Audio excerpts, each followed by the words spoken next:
Sydney हमले की तहकीकात में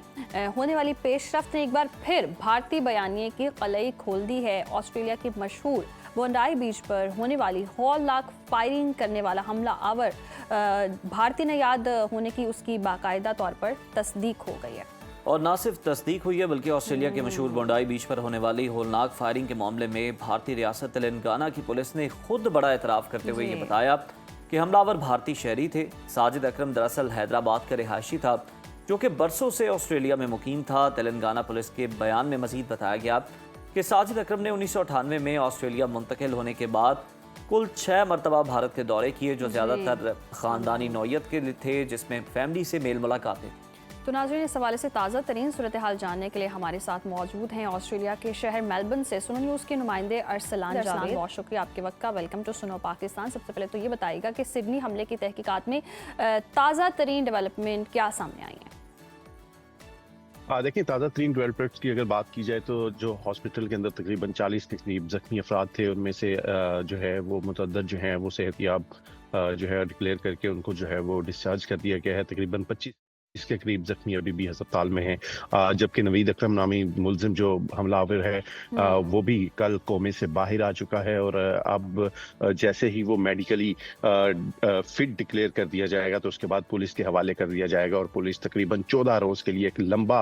जो रिमांड है उसके लिए अपनी कस्टडी में रख सकेगी। उसके अलावा अभी तक की इतलात के मुताबिक तकरीबन 59 के करीब चार्जेस हैं जो उसके ऊपर लगाई गई हैं, जिसमें दहशतगर्दी की कुछ दफात शामिल हैं। उसके अलावा 15 लोगों के जो कत्ल की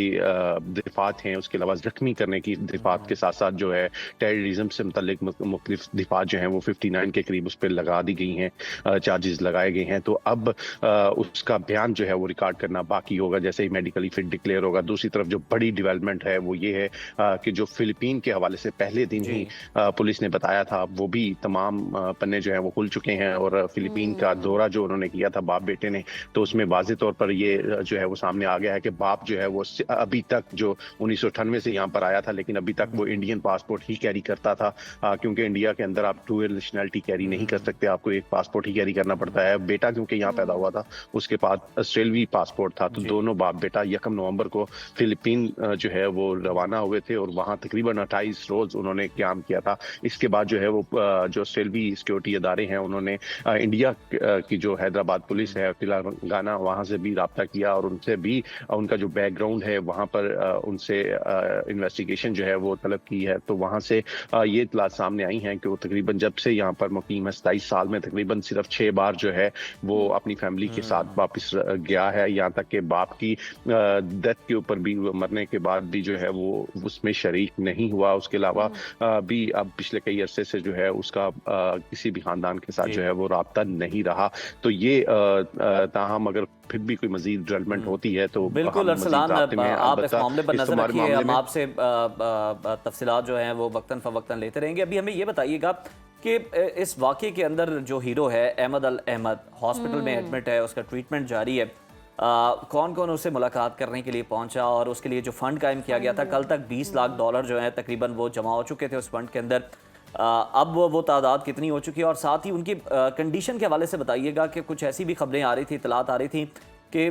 शायद वो अपना बाजू गवा दें क्योंकि 5 गोलियां लगी थी बाजू में। क्या अपडेट है उनकी सेहत के हवाले से? देखिए, सेहत के हवाले से अब उनकी हालत जो है वो ख़तरे से बाहर है और कल वज़ीर आज़म एंथनी अल्बनीज़ जो हैं उन्होंने भी उनके साथ मुलाकात की थी, उनका शुक्रिया अदा किया था और उसके बाद जो है उनकी सर्जरी हुई थी और सर्जरी भी अब जो है वो बेहतर हो चुकी है और अब वो आहिस्ता आहिस्ता जो है वो रिकवरी की तरफ बढ़ रहे हैं। और जहाँ तक मुलाकात की बात है, आज जो उनके हम जो शाम से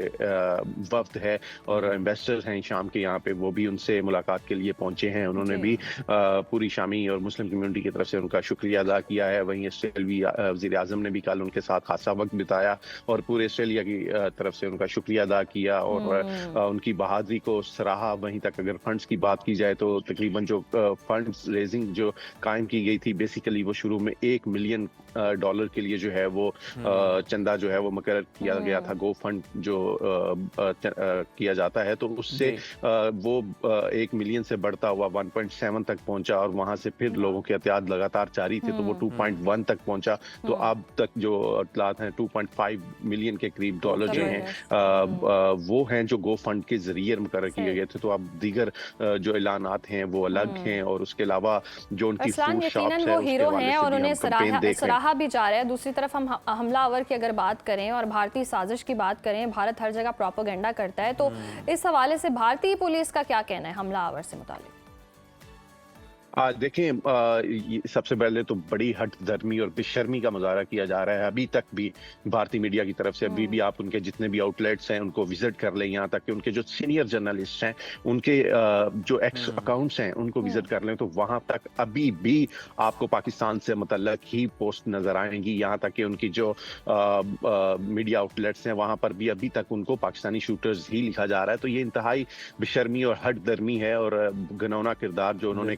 अदा करने की कोशिश की गई, और पाकिस्तान को तो बदनाम किया ही, और साथ में पाकिस्तान की बदनामी की जो कोशिश की गई, यहाँ पर मौजूद जो पाकिस्तानी कम्युनिटी है उसकी जान को भी खतरे में डाला। तो वो अभी तक बिल्कुल अरसलान, ये इस तरह की घिनौनी हरकतें जो हैं, प्रोपेगेंडा जो है वो भारत की जानिब से किया जा रहा है, लेकिन सबूत पूरी दुनिया के सामने आ चुके हैं और भारतीय हैदराबाद से इनका ताल्लुक है का जो कि सामने भी आ चुका है और प्रूफ भी हो चुका है, और तेलंगाना पुलिस इस हवाले से स्टेटमेंट भी जारी कर चुकी है। बहुत शुक्रिया अरसलान, आप इस वाक़े से मुताल्लिक हमें डिटेल्स प्रोवाइड कर रहे हैं।